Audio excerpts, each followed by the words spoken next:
M के गौर और 12th class physics के इस वीडियो में सेलों के मिक्स्ड कॉम्बिनेशन को समझने वाले हैं बच्चों। मिक्स्ड कॉम्बिनेशन में कुछ सेल जो है सीरीज़ में रहेंगे और कुछ सेल पैरेलल में रहेंगे।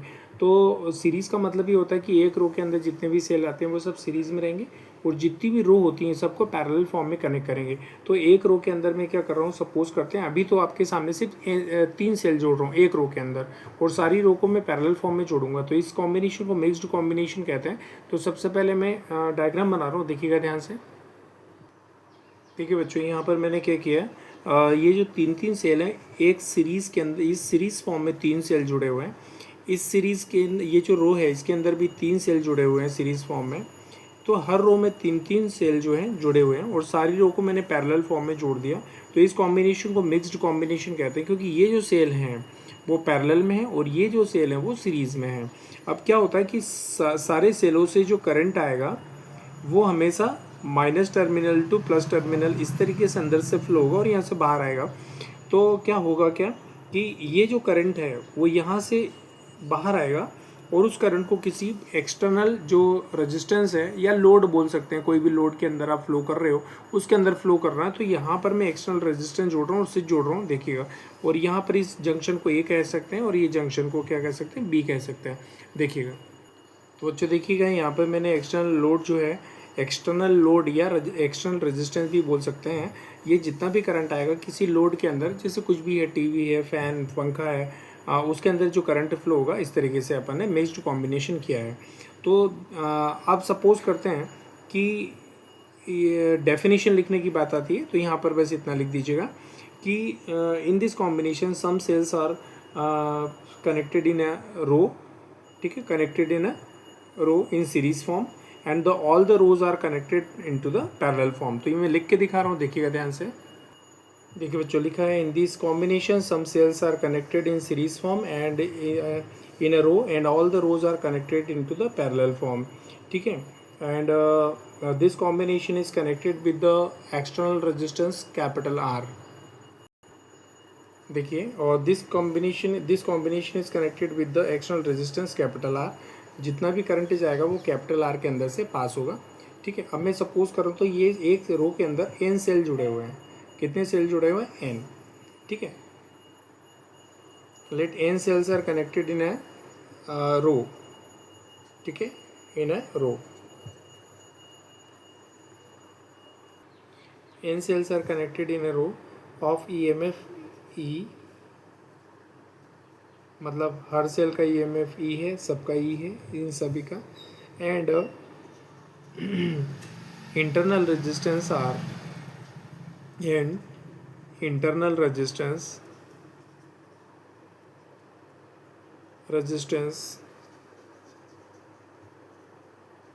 स्मॉल आर, ठीक है।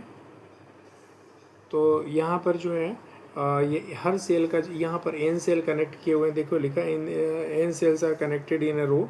एक रो में एन सेल कनेक्ट है, हर सेल का ईएमएफ कैपिटल ई है, ठीक है, row of EMF capital E, ठीक है, and the internal resistance capital R. तो यहाँ पर जब एन सेल जुड़े होंगे तो एन सेलों का ईएमएफ कितना होगा, देखिए, एन ई। 2 सेल होते तो 2 ई, 3 सेल होते तो 3, और एन सेल जुड़े हुए हैं तो एन ई इनका इंटरनल ईएमएफ कहलाएगा। तो एक रो का ईएमएफ कितना आएगा, देखिए, एफ एक रो में एन सेल है तो ईएमएफ आ जाएगा इसका एन ई, और इस रो का भी ईएमएफ आ जाएगा एन ई। तो इसी प्रकार से सभी रो में एन सेल जुड़े हुए हैं तो ईएमएफ आ जाएगा एन ई, ठीक है। तो यहाँ लिख के दिखा रहा हूँ, देखिए बच्चों, लिखा मैंने the EMF of the N cells in a row equal to N E. तो यहाँ लिख देंगे यहाँ पर एन ई। अब ये जो एक रो का जो ईएमएफ ई है, तो पूरे कॉम्बिनेशन का जो है टोटल ईएमएफ भी एन ई बनेगा, क्योंकि यहाँ पर ए और बी के बीच में भी पोटेंशियल जो ईएमएफ होगा एन ई ही होगा, और एन ई अगर है ए और बी के बीच में तो टोटल जो कॉम्बिनेशन है उसका जो ईएमएफ बनेगा वो एन ई ही कहलाएगा। मतलब पूरे कॉम्बिनेशन का टोटल ईएमएफ कितना कहलाएगा, एन ई। तो यहाँ पर total EMF of this combination equal to N E, total EMF कहलाएगा। अब एक रो का जो इंटरनल रेजिस्टेंस हो जाएगा एन आर हो जाएगा। तो यहाँ पर देखिएगा, यहाँ पर एन सेल जुड़े हुए हैं और हर सेल का इंटरनल रेजिस्टेंस स्मॉल r है, तो n सेलों का जो है एक रो का इंटरनल रेजिस्टेंस हो जाएगा एन आर। यहाँ पर भी एक रो का इंटरनल रेजिस्टेंस हो जाएगा एन आर, तो सभी रो का जो है एन आर हो जाएगा। ठीक है, ये देख लीजिए आप लोग। लेकिन अगर टोटल अगर रेजिस्टेंस निकालना चाहते हैं सारे सेलों का, तो आपको फार्मूला यूज़ करना पड़ेगा। चूँकि ये एन आर किस फॉर्म में, पैरेलल फॉर्म में, तो पैरेलल फॉर्म का फार्मूला लगाना पड़ेगा। तो सबसे पहले एन आर के लिए लाइन लिख लेते हैं बच्चों। यहाँ लिखा है the total internal resistance of n cells of a row, एक रो के एन सेलों का internal resistance R plus n times, तो इक्वल टू हो जाएगा एन आर। एक रो का जो इंटरनल रेजिस्टेंस हो जाएगा कितना हो जाएगा, एन आर हो जाएगा। ठीक है, अब इसके बाद आपको क्या करना है, ये जो एन आर है पैरेलल फॉर्म में है, तो पैरेलल फॉर्म का फार्मूला होता है इक्विवेलेंट रेजिस्टेंस निकालने के लिए 1/r equal to 1/r1 plus 1/r2 plus 1/r3। ठीक है, तो यहाँ पर सिंस लिखेंगे, since N R resistance are connected in the parallel form, ये सारे एन आर पैरेलल फॉर्म में जुड़े हुए हैं बच्चों। मैंने लिखा एन आर रेजिस्टेंस जो है R connected in the parallel form, so their equivalent resistance, इन सबका एन आर का इक्विवेलेंट रेजिस्टेंस कितना होगा बता रहा हूँ। देखिए बच्चों, इन सबका इक्विवेलेंट रेजिस्टेंस आर डैश मान लेते हैं, और उसका फार्मूला होता है 1/r1 plus 1/r2 plus 1/3 M times, मतलब ये पूरी रो कितनी एम है। तो यहाँ पर इक्विवेलेंट रेजिस्टेंस आर डैश की वैल्यू हो जाएगी आपके पास 1/r1 की वैल्यू एन आर, R2 की वैल्यू एन आर, R3 की वैल्यू एन आर, तो यहाँ हो जाएगा N R plus N R 1/n plus 1/n और प्लस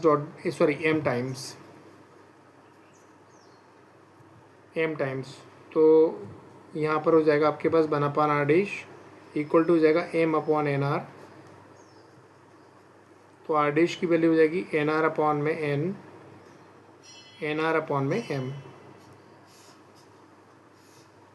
ठीक है बच्चों, तो ये अब ये जो पूरे कॉम्बिनेशन का जो इंटरनल रेजिस्टेंस है NR/M और एक्सटर्नल आ गया R, तो टोटल रेजिस्टेंस कॉम्बिनेशन का आ जाएगा दिस प्लस दिस, इतने और इतने को जोड़ेंगे तो पूरे कॉम्बिनेशन का क्या हो जाएगा, पूरे सर्किट का रेजिस्टेंस आ जाएगा टोटल रेजिस्टेंस।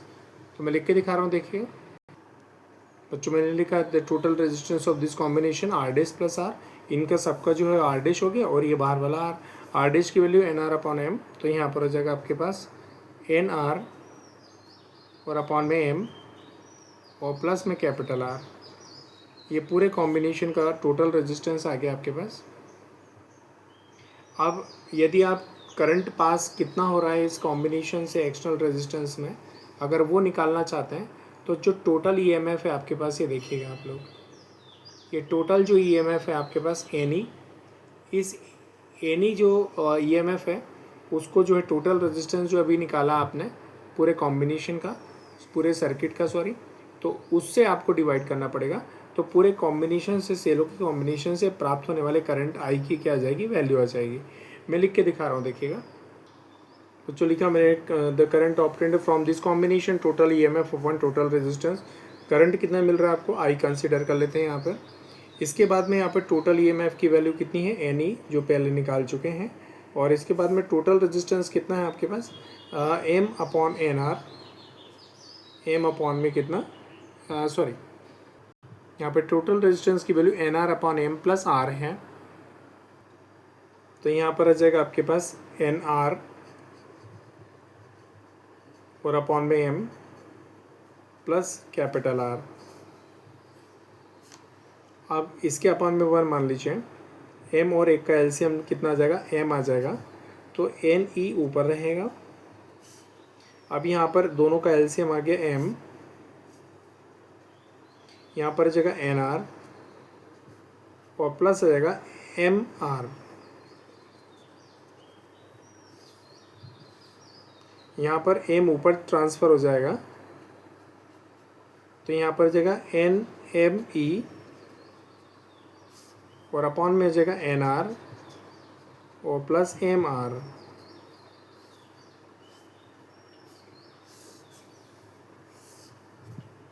ठीक है बच्चों, तो आज के इस वीडियो में इतना ही काफ़ी है। Thank you so much. तो देखिए, मैंने सीरीज़ पहले पैरेलल सीरीज़ कॉम्बिनेशन देखा, फिर पैरेलल कॉम्बिनेशन देखा, अब ये मिक्स्ड कॉम्बिनेशन का के द्वारा सेलों का जो सेलों से प्राप्त होने वाले करंट की वैल्यू हो जाएगी NME/NR प्लस MR। ये N जो है नंबर ऑफ सेल्स हैं एक रो के अंदर, M क्या है नंबर ऑफ जो रो हैं वो हैं, और E जो है हर सेल का EMF है, और R जो है इंटरनल रेजिस्टेंस ऑफ सेल है एक सेल का, और R जो है एक्सटर्नल रेजिस्टेंस है। तो ये सारी वैल्यू अगर अपने को मालूम है, सारे सिम्बॉल्स मालूम है, तो इनके न्यूमेरिकल करना क्या हो जाएगा बच्चों, आसान हो जाएगा। चलिए मैं नोट्स रख रहा हूँ आपके सामने वापस से।